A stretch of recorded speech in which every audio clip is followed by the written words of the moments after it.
Hi everybody, welcome. My name is Kelly from Heartful Way Reiki, your place for live Reiki trainings. Today I'm going to be talking about the processes and procedures of starting and ending a Reiki session. Okay, and I really feel like this is very helpful for a new practitioner. When I first started Reiki, I wrote all this stuff down and just had it right next to me, and I would do everything according to these little 3x5 index cards, and I think that's okay too.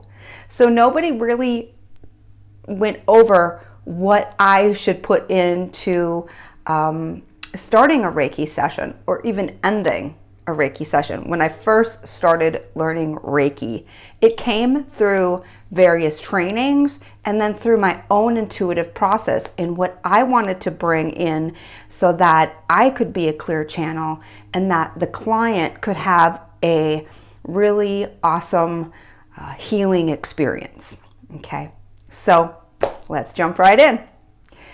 The first thing that I do when somebody has either an in-person or distance Reiki session is I immediately put them in my Reiki prayers and intentions that I do every single morning. So I have a morning ritual where I connect with Reiki every day. I send Reiki out to the world and anyone else that may be asking for some healing. Okay, I work with the World Peace Grid, and I have quartz crystals, which amplifies and sends out the Reiki energy to whoever needs it, and it just lifts the vibration of the earth. So I pray, connect to Reiki, and then send Reiki out for the greatest and highest good. So I bring the client in every morning prior to them even coming to see me. The next thing I do is the day of the session. Okay, so I get my room ready, and that's whether I'm seeing the client in person or distance, because I want to be sitting in a place where the vibrations are very, very high. Okay, infused with Reiki, infused with love, infused with the intention of healing. Okay, and how I do that is I draw the symbols on my hands. I draw this power symbol on each one of the walls, and I'm beaming Reiki. I also do that to the ceiling and do it to the floor. So I'm totally surrounded in this cocoon of love and higher vibrational energy. Okay, so that's getting my room ready. I will use the distance symbol, and I send that forward to the Reiki healing session that I am going to be doing on the client for the greatest and highest good. So I'm already setting these intentions even before the client walks in or I connect to them on the phone or Zoom. Okay. So energy clearing, I send Reiki out to the session itself. So I get all that ready. I tidy up. I get everything that I need placed in my room. I work with crystals. I have a timer out. I make sure my phone is charged because that's how I stream my music. So I get that all set. And so everything's set. So the client comes. When a client comes to me, I do an energy clearing on them right when they come in. So this can be done in a couple ways. You can smudge them with either Nag Champa or Palo Santo. So you can go over and clear their auric field when they come in. You can also put Reiki on your hands and do an energy clearing technique on them. Okay, I have them come into the space. I have a glass of water already waiting for them. Prior to them coming, I pour a glass of water and put it on the table or a little nightstand that I have. So I get that prepared for them. So now when I sit down with the client, and this is something that I just started integrating into my sessions, is that before I ask them what their intention is for the Reiki session, or get into, what do you know about Reiki, and giving that whole explanation, I sit with them and do an invocation. And what an invocation is you are actually calling in spirit to be with you during that session. It helps the client connect to their higher self, and helps you connect to your higher self and to Reiki. It is bringing the Reiki energy into your session. This helps the client become more relaxed. And just like you're sending Reiki out to the client prior to them coming, it helps them be more relaxed, more receptive, more calm, and it just brings more ease to the session, because sometimes the client is nervous.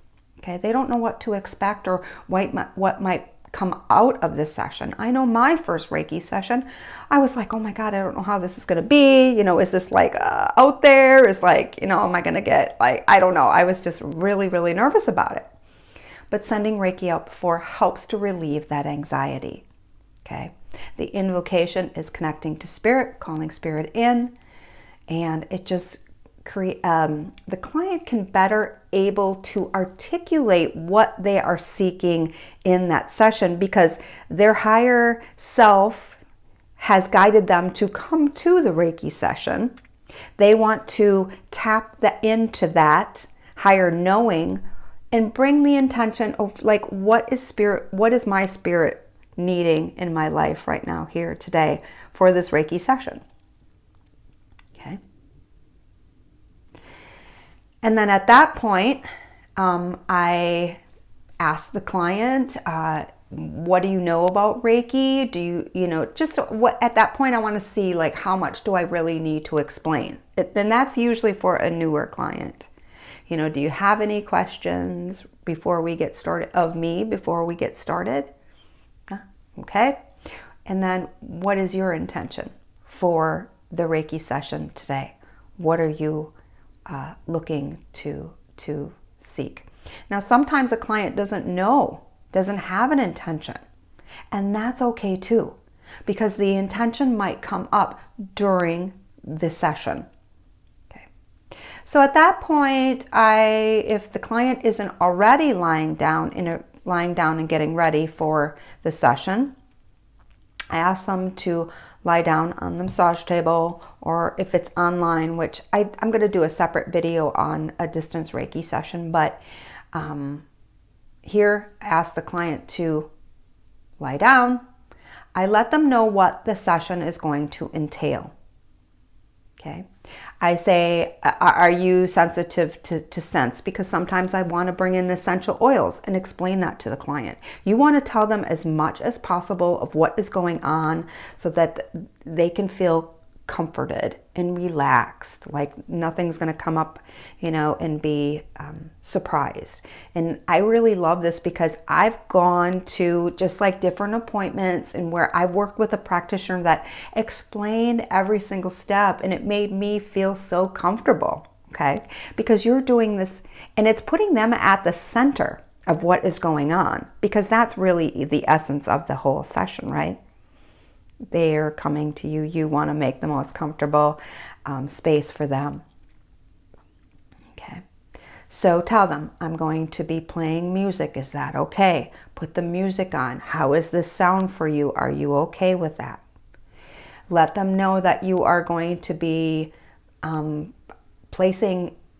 the session, and give them a kind of an idea of what you're going to be doing. Okay, whether that's Biosen scanning in the beginning, let them know you work on the head to the feet first, or you might just go to an area of their bodies that may need more Reiki, that you can sense that need more Reiki, and let them know, say, are you okay with me placing my hands on you, appropriately placing my hands on you? And if not, that's okay too. Some people don't like to be touched. And then because you don't, on all areas of the body, I'm not putting my hands, but sometimes I hover over the body and explain that to the client as well. And at that point, I like to put my hand on their shoulder, and I go through some breath work with the client, because I get them in a relaxed state. through a 2-to-1 breath count, taking a deep breath in, holding it, and then slowly release. And I guide them through that, just becoming centered with the breathing in their body, letting them know there's nothing that they need to think about. And then I bring in I do a prayer over them, bringing their intention for the practice, for their greatest and highest good. Okay. So at that point, what I do is I do the 3 pillars of Reiki. And what that does for the practitioner, it helps them helps the flow of energy. It helps to be connected to the Reiki energy. And it also helps the practitioner the words I'm trying to say is to be able to intuitively discover what areas of the body may be out of balance with energy, or may need some healing. Okay, so you're able to pinpoint where Reiki is needed on the client. So we go into Gasho, and sometimes if you want to do this prayer, I already saying a prayer and bringing in the intention with the client, but you might want to bring in that I'm connecting to, Reiki. A lot of times I pray to myself. So I'm connecting to the Reiki energy. I draw the symbols on my hands, go into Gasho. I bring in the Reiki energy.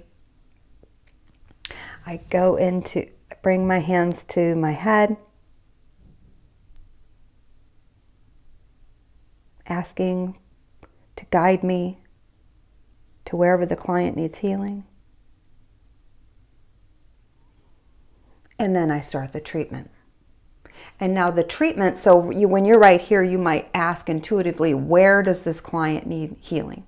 Or at this point, you might go into a Biosen scanning of the body, trying to sense from your hands or intuitively, because if you get that hit intuitively, that's also a sensation. Okay, you don't always have to feel it tingling or hot in your hands, but just go over the client. And for me, what happens is I usually I get an intuitive knowing, like, oh, their knee hurts, or their shoulder, or or wherever on the body might be out of balance. So then I know. 9 times out of 10, I will go to the head first. So I don't always do Biosen scanning in the beginning. For me, is I sit at the head of the client. So this is just an option for you, a few different ways, a few different techniques. Sit down at the head of the client. So I have a chair positioned at the front, or at the head and at the feet. I sit at the head. I put my hands on my legs, again asking for Reiki to flow. I draw the distance symbol, followed by the mental emotional, followed by the power symbol, and then I start at the head. When I'm right here, a lot of times when I'm starting to tune into the client at that point in their higher consciousness, in the energy of their biofield, their aura, their subtle energy, I'm starting to get like where they are needing Reiki energy. I feel guided on the client at that point. So here you can go to that area of the body if you feel like it's being drawn, like that's how I feel, like go to the feet, go to the feet. That's how it comes up in me. Or you can just do the hand positions. You can stay here. 1.5, 3 minutes. There's no particular time that you need to stay right here. Okay.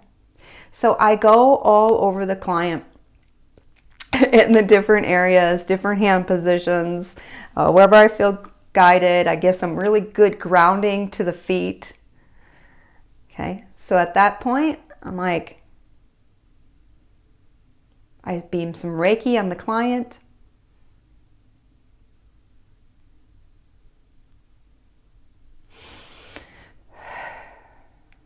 And then to close the session, what I do is I sweep the client down 3 times. So I start out on the right, in the middle, and on the left. I do Kenyoku on myself, which is dry bathing to sweep off any energy. And you may do that in the beginning too, but because I feel, we've cleared the energy in our room, you can clear the energy with your around your own auric field prior to that, to the session. Okay. Sweep, sweep. Okay. And then to close the session on the client, I draw the power symbol over their stomach. And then I say, and then I motion with my hands and I say, I seal this session with love and light.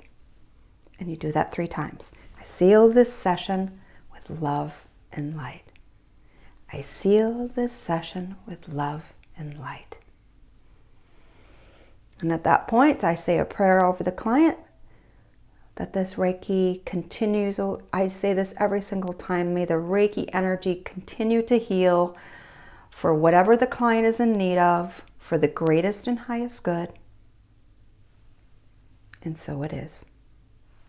I may even at that point beam Reiki to the client and over their body. So I just stand back and beam Reiki. And when I feel ready, I put my hand on the client's shoulder once again. I say their name. And then you can start to bring your awareness to your breath, taking a couple deep breaths. And whenever you're ready, open your eyes and come back to the room. So gently bringing them back. And they usually sit up. And I give them a few minutes. I offer them some water.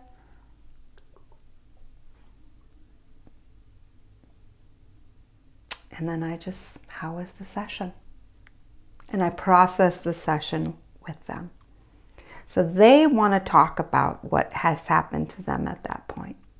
Maybe they were relaxed. And every session is different. Maybe they were relaxed. Maybe they had some insight, and just don't press them for information, but just let them speak.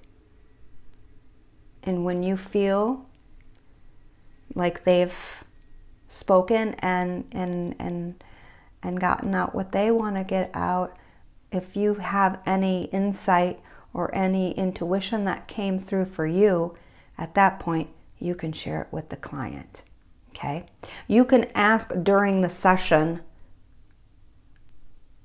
to your guides, Reiki, energy, the universe, the divine, what needs to be shared for the client, and help me articulate that in the best way so that they can divinely hear it. Okay. So these are just, so then at that point, it's, off and running. Also too, in the beginning of the session, one thing I did leave out, if I do have a client documentation form. So if they haven't filled that out, have them fill that out. It's just a more or less a release form. It fills out their information, and then they sign and date it. So then you have that on file if it's a first-time client. I also have a documentation form because for me that helps me to track the sessions and to view any improvement or any changes within the client as they do come and see me. So I do take time after the session to document that. Okay. And then at that point, it's, if they don't have another session on the books, it's, do you feel we should, get another session on the calendar right away? Or do you want to take some time and think about it? I don't like to pressure them to come in for another session because I feel that is between themselves, what they need between themselves and their higher consciousness. And I do believe that at least 3 sessions are needed for anyone to start really seeing some changes and some shifts, but I don't like to pressure that. That's up to them. I give them that advice, but I let them decide. So no pressure. What do you feel guided to do? Because this is starting to give that person confidence in their own self-knowing. What do you feel guided to do? Do you feel guided to come back? So I leave that there. So that's some tips and some techniques and protocols that I use for starting and ending a Reiki session. If you have any questions, leave me a comment below. Otherwise, thanks for joining me today. And if you want more Reiki tips and tricks, I don't like to say tricks, tips and techniques, let me know. Give me a thumbs up and I'd be happy to make more videos like this. Thanks for joining me today. And as always, may you have a glorious, blessed day filled with love, happiness, and joy. Thank you, everyone. Namaste.